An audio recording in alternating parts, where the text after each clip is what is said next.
dozen different sources from the period say something very strange. They say basically that the sun disappeared. Witness a world where nature reigned supreme and catastrophe rewrote the story of civilization. Huge volcanic bombs are coming out of the sky, these great rocks about 3 feet across, crashing through the material. In the ancient world, disaster was always lurking. Earthquakes and volcanoes flattened and buried mighty cities in an instant. Drought and plague wiped out civilizations without mercy. So if you've got an empire, that too becomes immensely vulnerable and prone to collapse. Life in the ancient world often hung by a thread. Over the next 4 episodes, we'll discover that survival was never guaranteed. It's like playing Russian roulette with 5 bullets in the 6 holes. It's time to step into the chaos and witness the catastrophe, to uncover how disaster reshaped civilizations and the world itself. This is Great Disasters.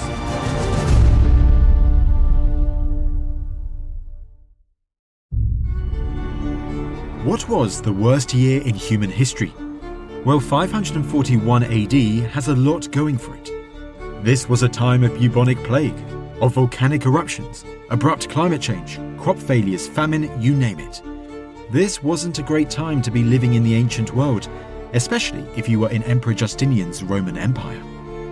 In this episode, we're going to delve into all these tumultuous events that hit the Roman world in the mid-6th century AD, and whether this was actually the time that ancient Rome fell.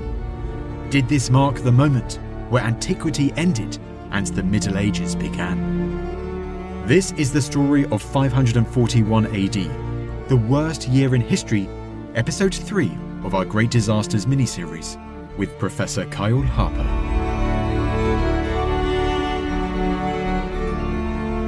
Kyle, it is a pleasure to have you back on the podcast. It's a pleasure to be back. 541 AD seems to have a bit of everything. Part of the coldest decade on record, a volcanic winter, famine, and to top it all off, at the beginning of this devastating bubonic plague event. Could 541 AD lay claim to the worst year in history? I tell you, it would be on my short list of any list of years in which I am grateful I was not alive. There's some stiff competition, to be sure, but I think there's a really strong case that just in terms of the suffering and the unpredictable sudden shifts of fortune that this moment in the 6th century must rank among the most horrible times to be a human being ever on the face of the planet. Well, let's set the context first of all. What does the Roman Empire look like? How is it faring in the early 6th century? Well, it's definitely still the Roman Empire, but it's a pretty different empire than you might think of if your mind conjures the world of Julius Caesar and Augustus or Trajan, Hadrian, the kind of Pax Romana. It's still a very Roman world, but by this time the Roman Empire's been through a lot. It's been beaten and battered and invaded. It's been fragmented and broken apart a few times. It's a really amazing story of the resilience of the deep idea of it being Roman and the institutional framework of Roman law and empire. But by the 6th century, well, first of all, the 5th century has happened, which means that the West has been really significantly altered by the conquest of largely Germanic cultural groups. So like where you are sitting today is no longer the Roman Empire by the 6th century. The Anglo-Saxon kingdoms of the early medieval world, the post-Roman Britain has really taken shape. The picture is similar in parts of Western Europe. What's now France, what was Gaul, is controlled by Frankish kingdoms. Italy is controlled by Ostrogothic kingdoms. Spain is controlled by Visigothic kingdoms. North Africa is controlled by Vandal kingdoms. And so the Roman Empire is really sort of the Balkans, the Eastern Mediterranean, Egypt, and parts of North Africa. But what happens in the middle of the 6th century is you have one of the most remarkable figures in Roman history, Justinian, who sets around from his capital in New Rome or Constantinople, sets out on one of the most remarkable, ambitious projects of imperial restoration that is legal. We think of the Justinianic legal reforms and codifications, it's religious, it's cultural. Think of the architectural legacy of Justinian and the Hagia Sophia. And above all, it's military and imperialistic. He takes back North Africa, and he's right on the cusp of successfully taking back Italy when disaster strikes. So it's very much this idea that, I know this is oversimplifying it, this idea that the East is still strong, but the West has collapsed, I guess, in that idea of the Western Roman Empire versus the Eastern Roman Empire. But as you're highlighting there, like, it's not just a line in the sand and the Romans never ever go west again. They do try to recapture territory like at the time of Justinian. And this is his general Belisarius, is it not? Right. Belisarius is kind of his most effective commander in chief and leads the reconquest of Africa, defeats the Vandals, and takes back this really important territory, and is then carrying this campaign of restoration to Italy, to the end of really attaching the old heartland of the Roman Empire, including the city of Rome itself, to the Eastern Roman Empire. We sometimes call it the Byzantine Empire, but all of these are kind of misleading. It's really just still the Roman Empire, and it's really going quite well. But yes, you're right to say that the East is really remarkably prosperous, and everything we've learned in the last generation or two has really underscored the dynamism, the vitality, even within the context of pre-modern societies, the prosperity of Egypt and Palestine and Syria and what's Anatolia and Greece in the 5th and the 6th century, right down to the catastrophe that strikes. And before we get to this catastrophe, I mean, what types of sources do we have available to learn more about this period in history and the number of disasters that seem to occur at this time? Well, I'll probably want to underscore the differences between this, I don't care if we call it early medieval world and the late medieval world, because there's a sort of roughly similar catastrophe in the 1300s with a series of climate downturns, health catastrophes, famine, and then ultimately, of course, the Black Death. And as a late Roman historian, I am just constantly, overwhelmed with envy at the richness of the late medieval record. So we have like a relative paucity and lack of sources that's really challenging. And yet, okay, we can whine and complain. We've got to just move forward with what we've got. We've got to try and be clever and find new sources if we can. But we're really dependent on a small number of sources, which is one of the things that makes it challenging. But we have multiple documentary or narrative accounts of it by contemporary historians, like the Greek historian Procopius, like the Syriac bishop John of Ephesus, as well as a handful of other sources. And then we have to just piece together as best we can from archaeology, from the inscriptional record, from every kind of stone that we can turn over to try and track down clues about what happened, which now includes a really remarkable kind of new evidence in the form of paleoclimate proxies and ancient DNA. And how do those things also aid with the literary sources? What can paleoclimate studies and DNA tell us about this period? Well, let's start with paleoclimate. We'll talk about that, and then we can come back to ancient DNA later. But this is one of the really fun, exciting things about being a historian in this time, is that, well, because of the urgency of the human-caused climate crisis, there's a really urgent need to understand the Earth system, how the climate works. The climate is incredibly complex. And so we need to understand how it works and its history, its past state and dynamics. And so this has led to a ton of funding, as well as really amazing science, human capital and brilliance invested in trying to reconstruct the history of the Earth. And we do this with, among other things, paleoclimate proxies. So finding ways to understand what was happening in the climate before there were instrumental records. We can look on our phones and see, hourly what the temperature and precipitation are. But, thermometers have only been around since the 1600s, and even those are pretty crude. So how do you know what the Earth system was like, what the climate was doing 2,000 years ago. And it's not easy, and there's always a lot of uncertainty, but we use tree rings. So we find trees whose growth rings in series can provide insights into different climate variables like temperature and precipitation. We find things like ice cores that can, in the little air bubbles that are trapped in the ice, tell us about the chemistry of the atmosphere. We find marine cores at the bottom of the ocean. We find cores at the bottom of lakes where there's sediments. Anything where there's a kind of sedimentary archive that can be understood as a time series has the potential to tell us about what was happening in the past. And that's really what's happened with climate. And the results, one of the most fascinating aspects of this is that it can enrich, complement, challenge the historical record that we have. And so I'll give you an example, which is the year 536 that we want to talk about. There are, almost a dozen different written sources from the period that say something very strange. They say basically that the sun disappeared. And they tell this in different ways, but they all report some kind of solar veiling. And historians who work on these sources, like John of Ephesus and Procopius, honestly didn't take those reports very seriously. And it's sort of, you can understand why.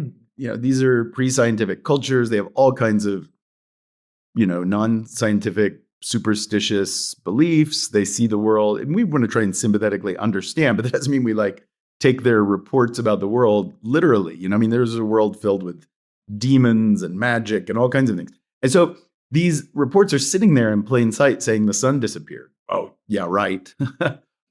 Except that in the 1980s, two NASA scientists, in fact, looking at some of the early ice core records, noticed that there was evidence for volcanic eruption in the ice record that was chronologically aligned with these written reports. And they were the ones that really first grasped that something had happened in the Earth system. We can piece together now quite a bit about these volcanic eruptions and these written reports. And it's a cool example. Sometimes people call this, I like this word, consilience, the way knowledge from different domains leaps together and sort of fits like a puzzle.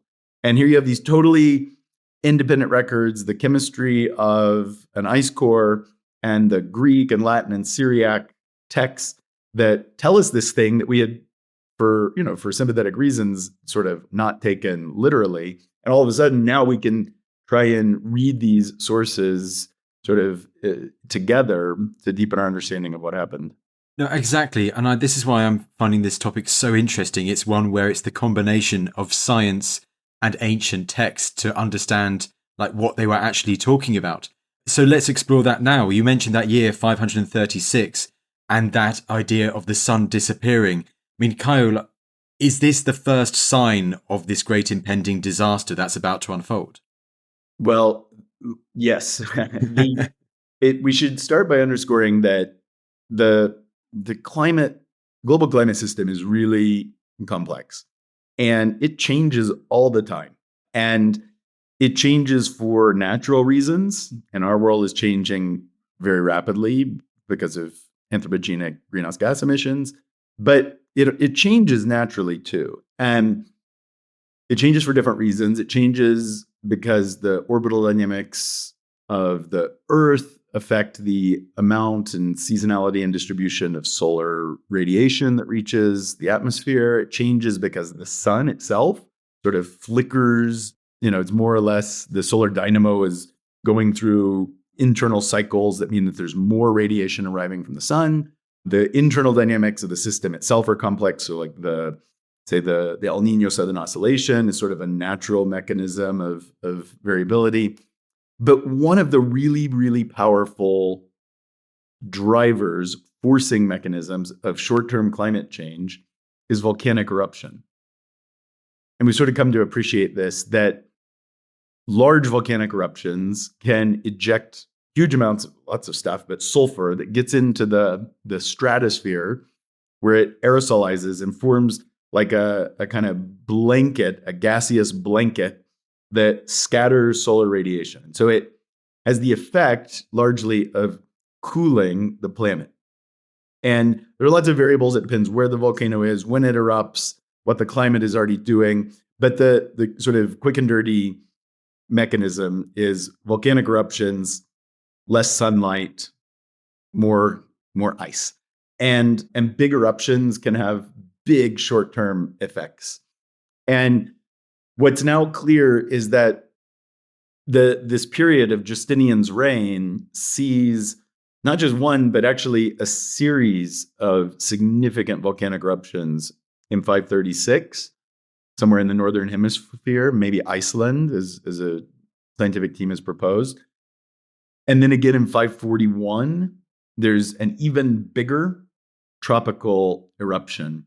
And so you have this double blow that seems to have really significant effects. You alluded to the fact that a team of scientists working on tree rings, both in the Alps and in the Altai Mountains of Central Asia, that have built a very robust record of climate change in the Holocene, identify the decade that follows as the coldest decade on record. And this is the tree rings speaking, but it seems to be the coldest decade on record in the late Holocene, in the last few thousand years. One of the 2 or 3 coldest, depending on which record you're looking at. But it's really cold, really fast. So you have rapid climate change that is triggered by these volcanic eruptions.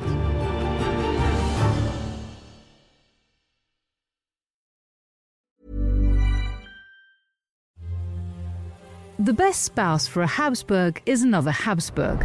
That was the motto and the master plan of the family that through strategic marriages and inbreeding didn't just gain power, they became Europe. I'm Professor Susanna Lipscomb, and in a new series on Not Just the Tudors, I'm coming face to face with the emperors, kings and queens who shaped the continent, not to mention their own jawlines. Power, scandal, and naked ambition. Delve into the dynasty that ruled half the known world on Not Just the Tudors from History Hit, wherever you get your podcasts.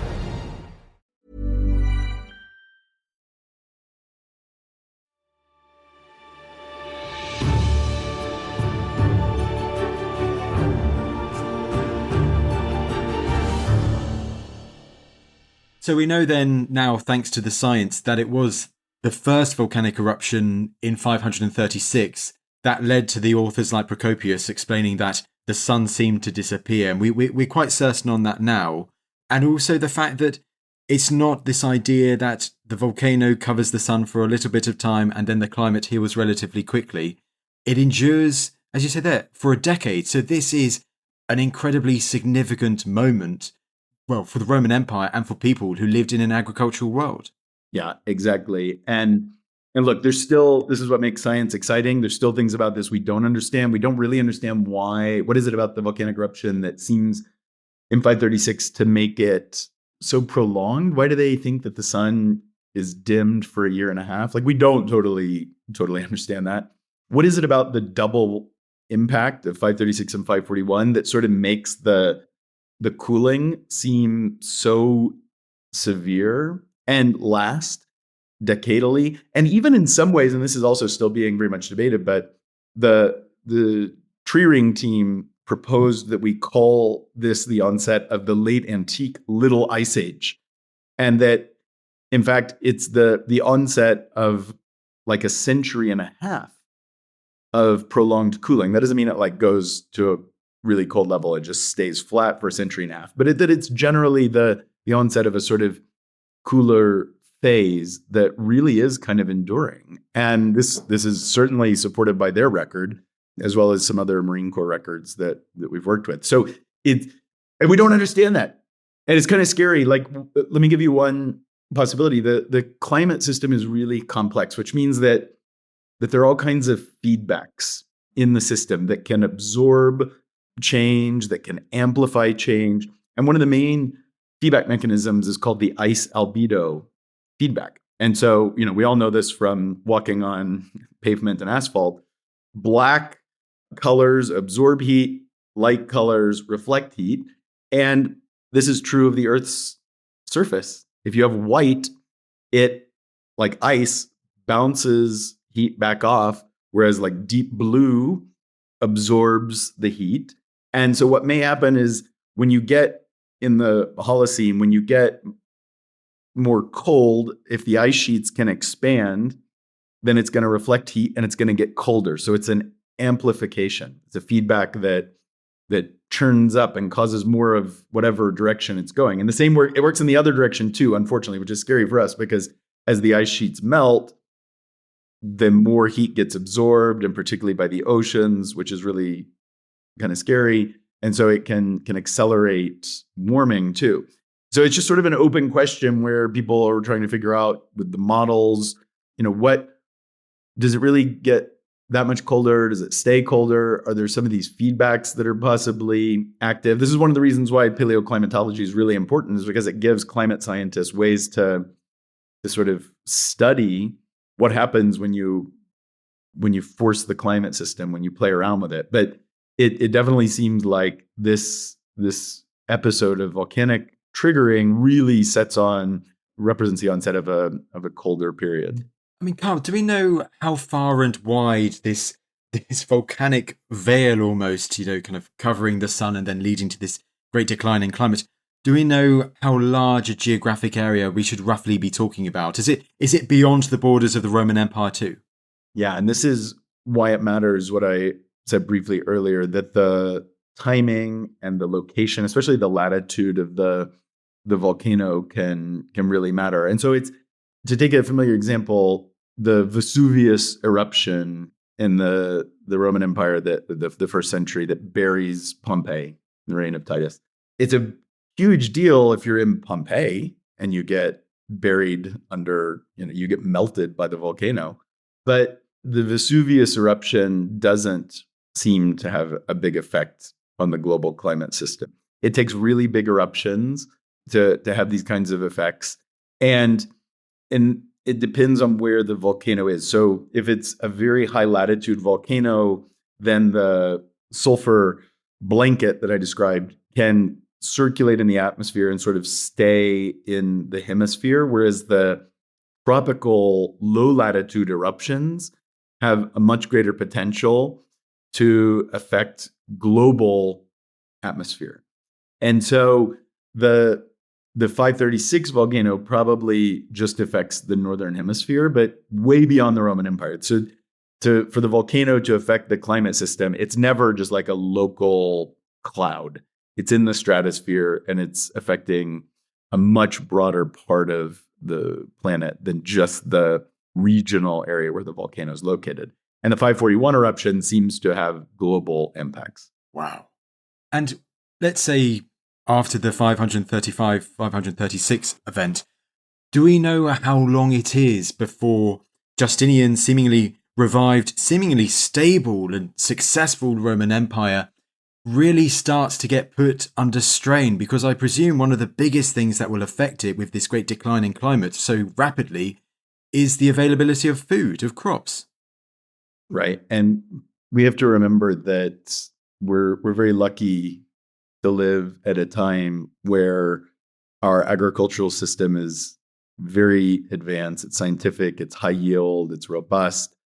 We have integrated global markets. So if there's a bad wheat harvest in Oklahoma, we can import food from somewhere else. It's not like that in the ancient world. It's an agricultural society. 80% of people or more live very close to the land, are farmers. Their agricultural system is far less advanced. They have low yield crops. They're smart. They are resourceful. They know how to withstand some tension, some stress from the climate that's normal. They've evolved, they've adapted to be really smart within the technologies that they have, because the climate system is always unpredictable. And there are going to be good years and bad years. And so they know how to store food. They know how to hedge their bets with different crops planted at different times. They know how to trade. But there are real limits. Your food storage runs out. You can't store years and years of food. You have to have seed for the next planting. You have to have, you're competing against rot and rodents. There are limits when the bad harvest is more than just regional.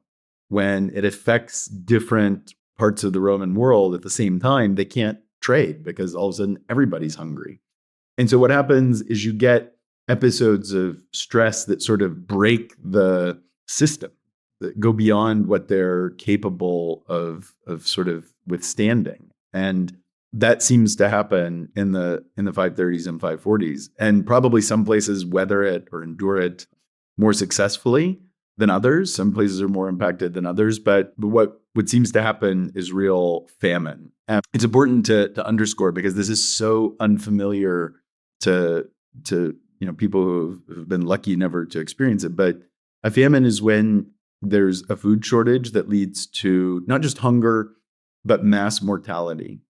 And the biological condition of a population is really deeply affected by the scarcity of food. And this is, sadly, it still happens in modern times. It's mostly due to war and to misgovernance. But that's a historical change. In the past, societies were extremely vulnerable to climate-induced episodes of famine. And that's what we think happens in the 530s and 540s, is that you just have a society that ultimately is confronted with the fact that all of its resourcefulness, all of its means of resilience are sort of overwhelmed by the fact that ultimately, if the sun doesn't shine and the crops don't grow, you run out of food. And when you run out of food, really bad and dangerous things happen.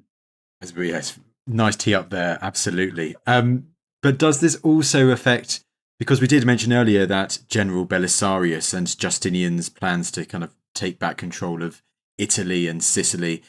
I can imagine a large group of soldiers all together, all of a sudden, the food sources aren't there for campaigning in Italy. Can you see a real clear effect of this downturn in climate, of this advent of famine on this army? Yeah. And just remember, too, that usually the armies feed themselves first. And so we have to imagine that the impact is greater on the population that's getting their food taken away from them. But yes, we should ask if it affects the army, and then that is inseparable too from what happens next, because armies are large groups of people that are living in usually extremely close proximity under conditions, particularly in this world of dubious hygiene, and they can take food from peasants, but in the end, they're going to be just as vulnerable as the population around them when the disease shows up. And probably the bigger effect on military mobilization is the demographic impact of the health crisis that follows the food crisis. Kyle, take it away. So what is this disease that breaks out once the famine is very much alive and kicking? Our historical sources, which are not numerous, but include two very vivid, lengthy accounts written in different languages by completely different kinds of people. If they knew each other, and it's not totally impossible that they would have been in the same room at the same times, they would have hated each other and had nothing to talk about. Procopius and John of Ephesus. One's a fanatic religious leader. The other's a kind of Greek cultured traditionalist writing in the style of historiography that goes back to Thucydides. So they see the world through very different perspectives, but they agree on this, that in 541, catastrophe arrived, and it came through Egypt. It probably arrived across the trading networks of the Red Sea that connected Rome to the kingdoms in what's now Ethiopia and Yemen, and possibly beyond. And it works its way into the Roman Empire. And in 541, a disease starts to grip the cities of first Roman Egypt, and then moving across the Eastern Mediterranean, and in the following spring of 542, reaching the capital of Constantinople. And their descriptions of this disease are so vivid that there was relatively little doubt about what disease it was. Sometimes when we read historical sources about diseases and epidemics in the past, it can be hard to identify what the disease was. In this case, we had very strong reasons to believe that it was bubonic plague, because their descriptions of it so vividly describe the characteristic symptom of this disease, which is the swelling of your lymphatic glands, what they call these bubonic swellings that affect especially the groin, but also you have lymphatic glands in your armpits, your neck, your knee, everywhere. And it's such a weird disease in terms of its symptoms that we sort of knew that this is what it was. And in the last 15 years or so, the revolutionary arrival of ancient DNA methods lets us sometimes, when you're very, very lucky, know with total certainty, not from the description of the disease, but from the genome of the pathogen itself, recovered from the bodies, the skeletons, usually the dental remains of victims of the disease, using genetic sequencing to identify what the pathogen was. And we have these two different kinds of evidence: the written sources of people like Procopius and John, the DNA sources of the pathogen itself recovered from the teeth of victims that, again, cohere and tell us this was the bacterium, Yersinia pestis, which is the agent of bubonic plague and is probably the weirdest disease in human history. Why is it so weird? Well, so down until like roughly 100, 150 years ago, most people, even in developed societies, die of infectious diseases. So that means some little microbe gets in and wins and you die. And infectious diseases are caused by microbes of different taxa, different biological categories. So bacteria and viruses are the big ones. And humans have a really nasty list of pathogens that can infect us. So think about all of the big killers of history: malaria, tuberculosis, shigellosis, influenza, smallpox, typhus, typhoid, leprosy. All of these diseases are measles, are adapted to humans. So they come from somewhere. They probably are, most of them are animal diseases that evolve. And so they experience mutations in their genome that adapt them, ultimately, most of them, to specialize in humans. So measles is related to a number of rodent and bat diseases. It's got close relatives that are out there circulating. It evolves. It actually first becomes a disease that can infect livestock, and then it becomes a human specialist. So it keeps evolving. Measles is a human disease. In fact, measles can't really infect animals. It adapts to the human host. Most of our diseases are like that. Most of the infectious diseases of human history are like that. They evolve and they become human diseases. Plague is weird, so for lots of reasons, actually. First of all, because it never becomes a human disease. So this bacterium that causes some of the worst outbreaks in human history, like the Justinianic plague, like the Black Death, actually is an animal disease that is adapted to wild rodents, particularly rodents like marmots and gerbils and ground squirrels. It likes social rodents that live in the dirt. And it causes these explosive pandemics among humans, but it never really becomes a human disease. It can transmit between humans. It can transmit between humans, but not for very long. It always goes back to the animals. And so that's like the number one way in which this is a weird disease, is it causes some of the greatest pandemics of humans, and yet it's not a human disease. It's also weird in lots of other ways. It's a vector-borne disease, so an infectious disease has to get from me to you. It's just like a basic evolutionary problem.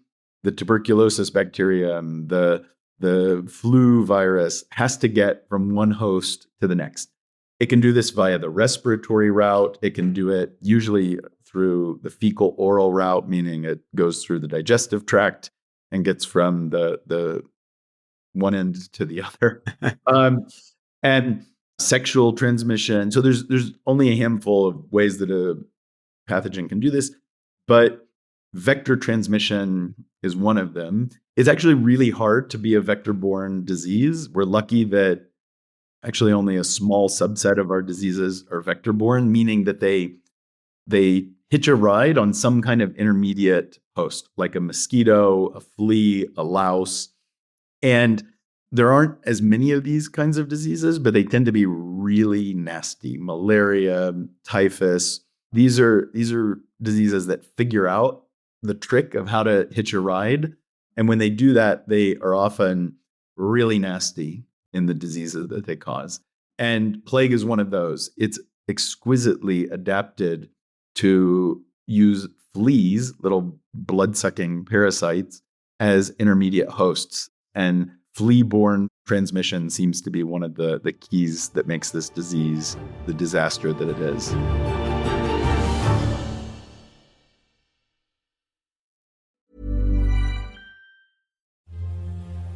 The best spouse for a Habsburg is another Habsburg.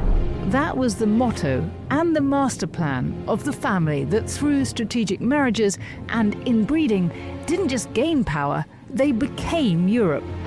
I'm Professor Susanna Lipscomb, and in a new series on Not Just the Tudors, I'm coming face to face with the emperors, kings and queens who shaped the continent, not to mention their own jawlines. Power, scandal, and naked ambition. Delve into the dynasty that ruled half the known world on Not Just the Tudors from History Hit, wherever you get your podcasts.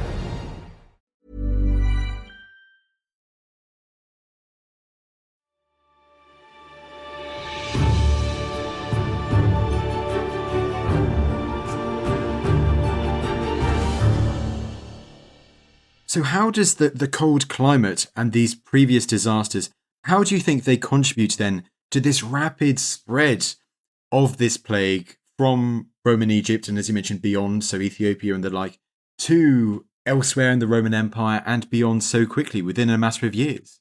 Well, it's not just a good question. It's a great question, and one that a lot of us are trying to sort out because this is still really new. And so I can't tell you that like that's something that we all have figured out and agree on. And I'll tell you, it starts with the fact that we now realize that the climate catastrophe was real, that something major happened in the climate system.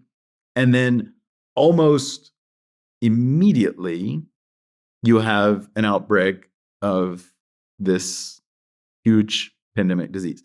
And so, like, the fact that we've now kind of deepened our knowledge of sort of the basics of that makes us realize, okay, so you have like a flash and a bang simultaneously. Maybe the flash and the bang aren't related, but they probably are.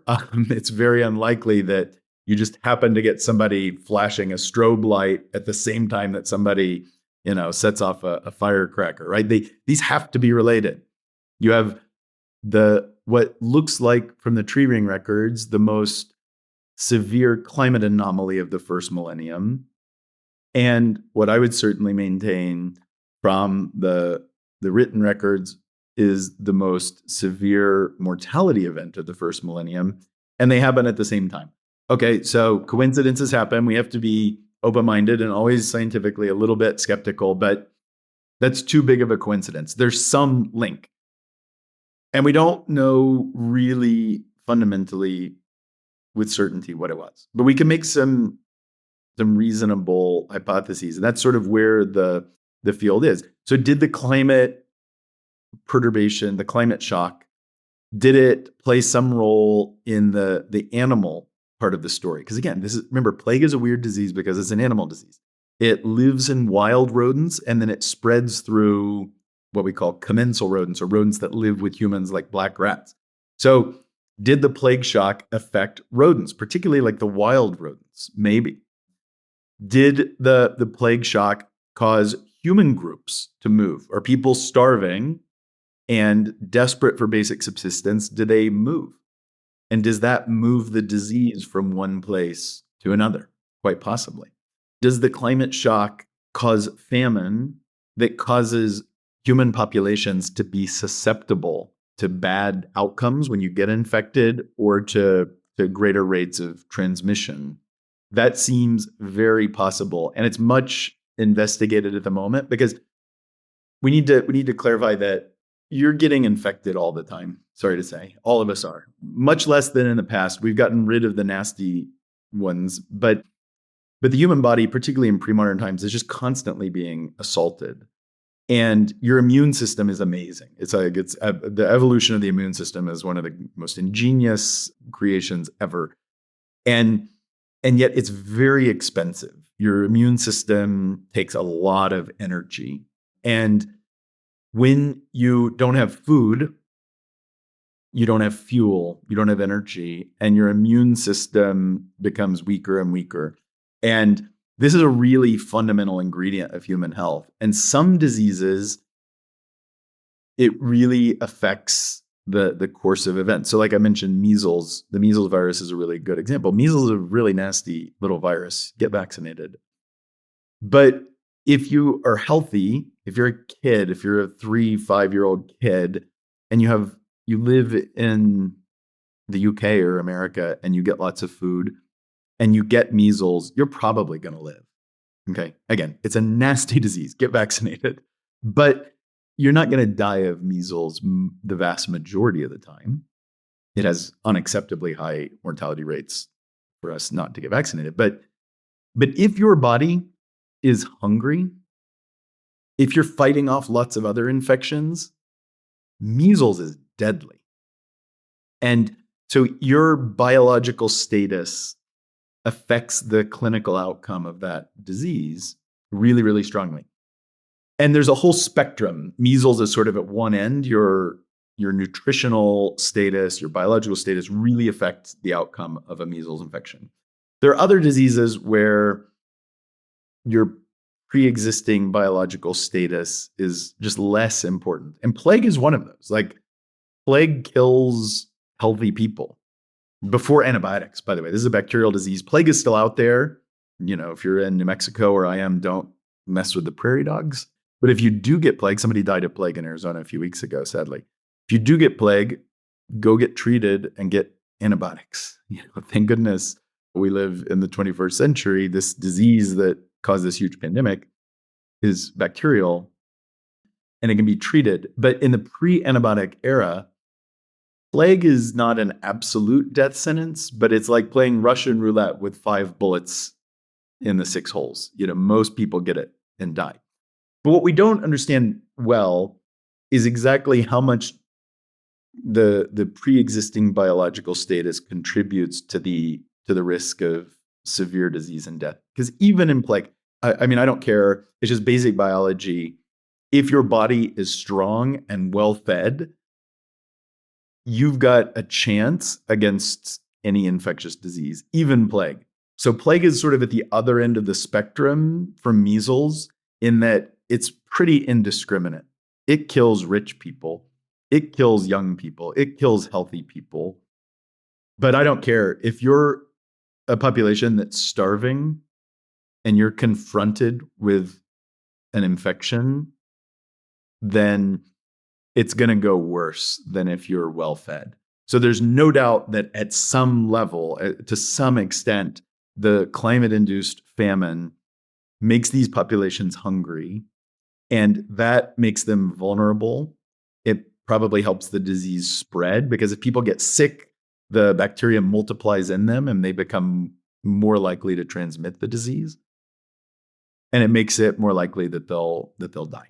So there's some link between the famine and the severity of this disease, but we're still teasing out to what extent we think that that's a factor. Speaking as someone who's absolutely not an expert on this at all, but could it be this idea that, yes, okay, rats may be attracted to grain pits or stores of grain, whether it's on a merchant ship leaving Alexandria to go elsewhere in the Roman Empire, or maybe the faltering grain supplies of a local village in somewhere in the Roman Empire. And then all of a sudden, you have that plague-infected rat in the storage pit where you're getting your last bits of grain. And then all of a sudden, those places where you're getting your food from for your community is actually the place where that animal is that is actually infecting the whole, well, could ultimately infect the whole community. Right.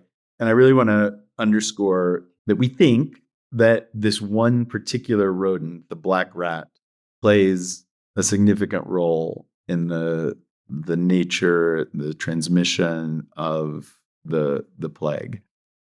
And black rats are really weird animals. There's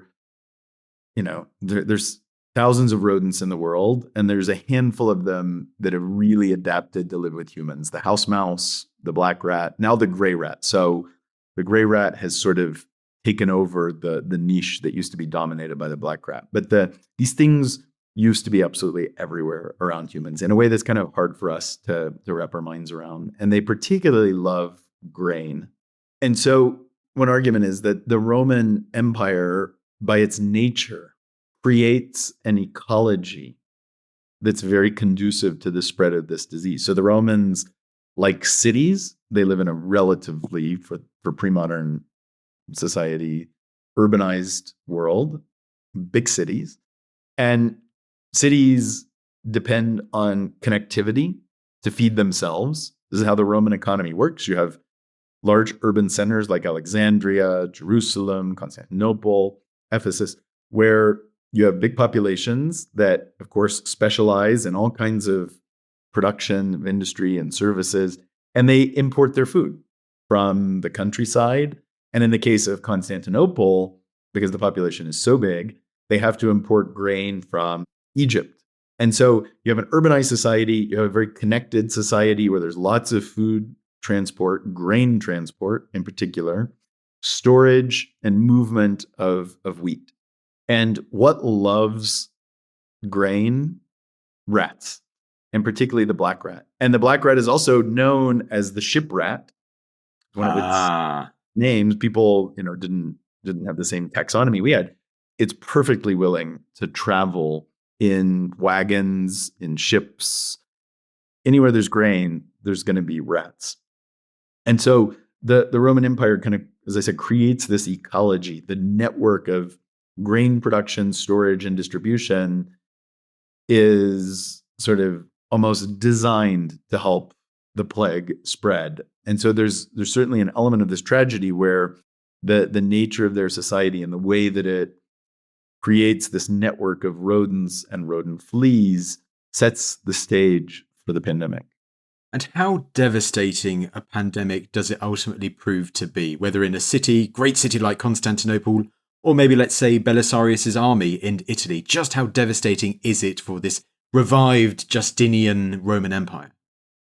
Yeah. So imagine there's like a huge room, like the size of a basketball gym, and you can sort of hear lots of noise, but you have to like look through a little keyhole.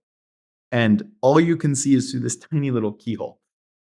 The giant room is the Roman world, and the little keyhole are the two textual sources we have. We've got such a tiny little insight into what's really going on back there. And so these written texts, and in particular the two that we've talked about, Procopius and John, are the keyhole. We're extremely dependent on what they tell us. And they tell this story through different cultural perspectives, through different media. They're writing very different kinds of texts. In fact, we don't even really know what John's text is. Very mysterious. It's hard to even know sort of what it is. But it's very vivid, very detailed. And they both happen to be in Constantinople in 542.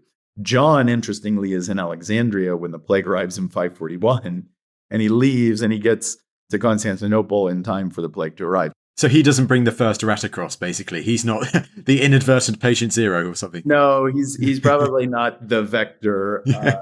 But, and he goes up the coast of Palestine into Mesopotamia for reasons we don't totally understand, and then back across the Mediterranean. So he actually sees the plague at several different junctures he's a better witness than Procopius, just to put it in those terms.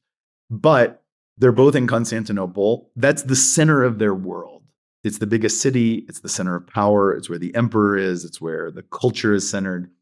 And the plague there is a total catastrophe. And they both describe the sequence of events in the spring and into the summer in Constantinople. And they focus on the things that strike them. So they're struck by the pathology of the disease, the way that it affects people. They're struck by the fact that it affects rich and poor people alike. They're both very struck, really, really affected by what happens during a mass death. So the breakdown of social order, the markets stop. You can't go outside. And they're both sort of above all, the thing that really grips their attention is the problem of burial. And there's just no doubt that the outbreak in Constantinople becomes so severe that at first there's a struggle to keep up with the problem of burying the corpses. And they build huge trenches outside the city, outside the walls of Constantinople.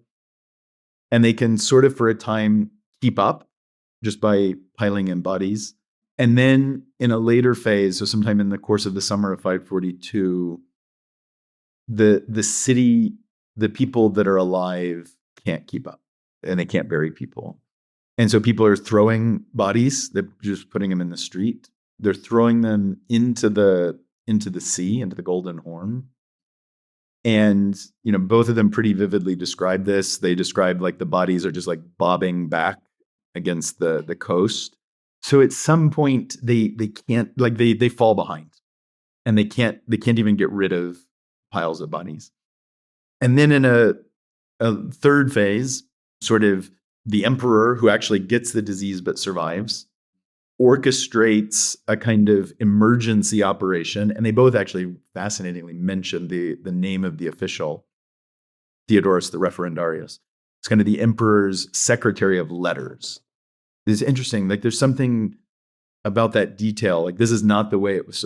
The Roman imperial administration isn't supposed to work this way. The emperor, it's so desperate that the emperor's secretary of letters is given bags of gold and soldiers and allowed to conscript anybody who's standing to do whatever it takes to get rid of the bodies. So you have this incredibly vivid account of what a mass death is like in a city. And they're gripped by some different things, but above all, by this same challenge. So for a historian who wants to ask about the severity of this disease, we're lucky to have the sources that we have, and we shouldn't whine too much. But we have this little keyhole. 90% of the textual record, I'm making that up, but it's probably roughly right, of the description of the Plague of Justinian is focused on one city. We have absolutely no reason to think that their choice to focus on that city is because the plague only struck that city. In fact, they both say the opposite. They both say this plague struck everywhere. And John is clear. He's in Alexandria. He moves through Palestine, Mesopotamia, and then parts of what's now Turkey, and says it was just as bad everywhere. And the other sources that we have, as brief as they are, and there's one sentence from Italy that's contemporary, that's from somebody who knows what's going on in Italy. We have one sentence. What do we do with it? It says there was a mass mortality in Italy. What do you do with that? It's a huge challenge. And it's one where we're trying to understand, we're trying to develop good hypotheses. And it's one where the ancient DNA is playing a really important role. Because what's so interesting about the ancient DNA record right now, actually, there's many things about it that are interesting, but for the Plague of Justinian, or the first plague pandemic more broadly, because this disease recurs every 10, 15, 20 years for 2 centuries, and then it goes away until the Black Death from the Mediterranean. We don't know why. But the ancient DNA from the first pandemic is very often, or so far, what we have in most cases actually comes from little villages.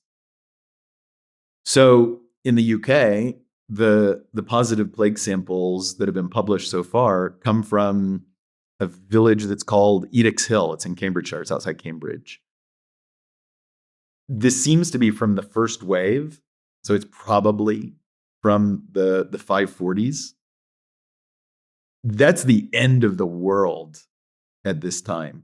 I mean, this is as far really as you can be from Constantinople, geographically, socially. Edix Hill is a village of I forget, we have an estimate, it's like 100 people, right? It's the opposite of the metropolis. It's a tiny little village in the countryside on a kind of back road in Cambridgeshire.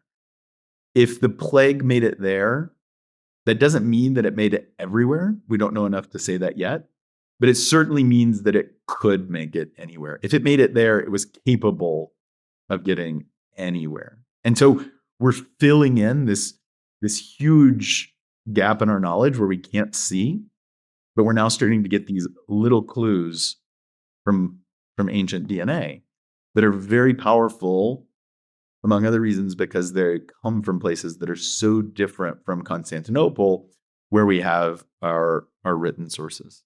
It's amazing how far and wide it spreads, and I guess that example highlights that, yes, the Plague of Justinian stretched much further than the territories that Justinian directly controlled. Right. Carl, this has been absolutely fascinating. You also highlighted there this idea that this was the first wave in the early 540s. Does it seem like you have this brutal first wave at this time when the climate is lower, goes away for a bit, maybe when the climate recovers, but then comes back again and again and again at intervals? Yeah. And this is another place where it's worth underscoring that we can learn from the Black Death and what's called the second plague pandemic, because the Black Death isn't a one-off.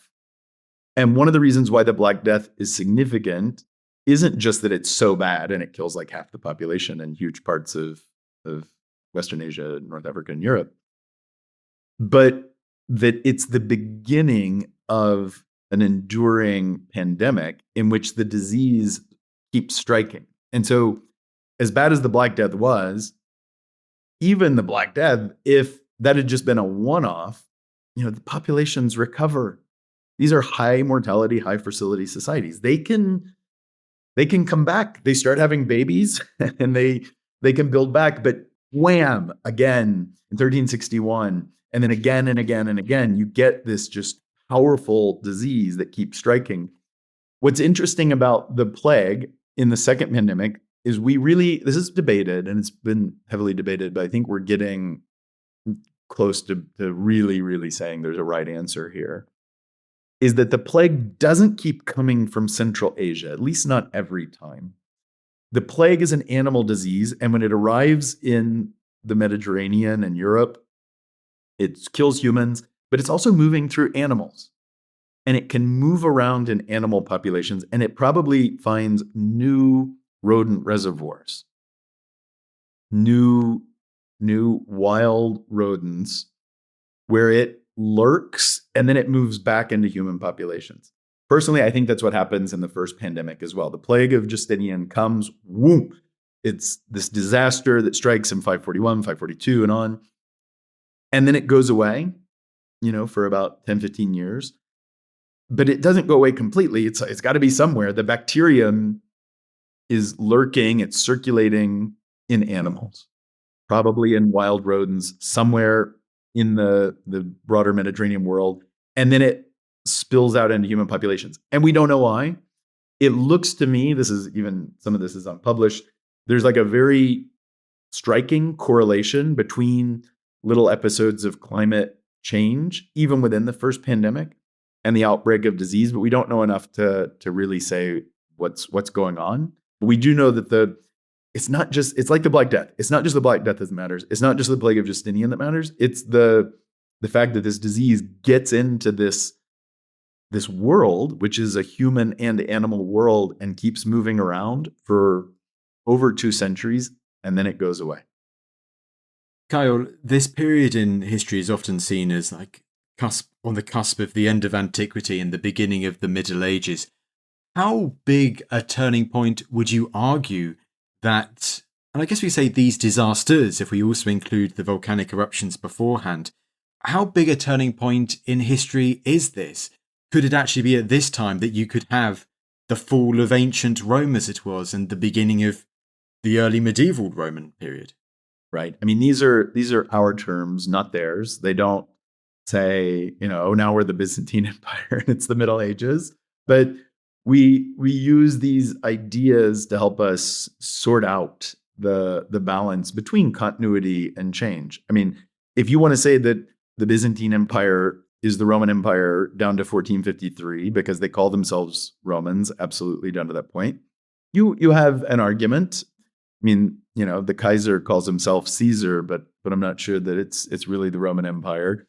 So we need tools that help us think about the balance between continuity and change. And there's something, of course, it's our artificial imposition of this chronology to say this is the ancient world, this is the medieval world. But I think that the period from the later part of Justinian's reign down to the third or fourth decade of the 7th century. So you have this, it's not just like a one-off. You have this period from the 540s to the 630s, 640s. I think you can defend the view that that's the twilight of an ancient world, that the Justinian Empire is really a version of the Roman Empire in a way that by the late 7th century, you're in a very different world. The Romans, and this doesn't all happen in the reign of Justinian, but the reconquest stalls. And so it doesn't completely falter. But what happens is towards the end of Justinian's reign, in fact, a new group, the Lombard people, invade Italy and just sort of take much of what Justinian had reconquered. So his project stalls and then is slowly reversed. And you can see the Roman Empire struggling with the same level of military manpower. You can see that cities, in many cases, are struggling. There's less population. There's less tax base. There's fewer people to recruit the army from. And again, the Roman Empire doesn't just collapse in one fell swoop, but this is a moment, this is a turning point, as you put it. I would say that's a good way to think of it. That over the next century, and also in part because of the recurrence of both climate stress and health catastrophe, witnesses really profound, lasting, and meaningful change. And I think this sort of culminates in the crisis of the 7th century, in which the Roman Empire loses the most valuable, prosperous, significant remaining parts of the empire. The world of Mesopotamia, Syria, and Palestine, Egypt, and North Africa are just taken in the space of a few years, quite remarkably, by the nascent caliphate. This idea that this returning bubonic plague has weakened the Roman Empire. So it's really, really interesting to end on that point. Carl, it has been fascinating to get you back on the podcast. Last but certainly not least, you have written a book which covers this and so much more. It is called The Fate of Rome, Climate, Disease, and the End of an Empire, Princeton University Press, 2017. So it's already 8 years old. A lot has happened since then, but it at least tells a version of the story that we've been talking about. Absolutely. We'll still happily promote it here on The Ancients. Always. Carl, it just goes to me to say thank you so much for taking the time to come back on the podcast. It's a pleasure anytime. Thank you. Well, there you go. There was Professor Kyle Harper talking you through these devastating years in the mid-6th century AD, the Plague of Justinian, the climate change, volcanic eruptions, and so much more, and whether this was the worst period ever in human history. I hope you enjoyed the episode. Thank you very much for listening. Please follow The Ancients on Spotify or wherever you get your podcasts. It really helps us. You'll be doing us a big favour. Don't forget, you can also leave us a rating as well, and if you do, well, we'd really appreciate that. You can also listen to us and all of History Hits podcasts ad-free, and watch hundreds of TV documentaries when you subscribe at historyhit.com/subscribe. That's enough from me. There is still one more episode to go in our Great Disasters mini-series, and that is coming very soon.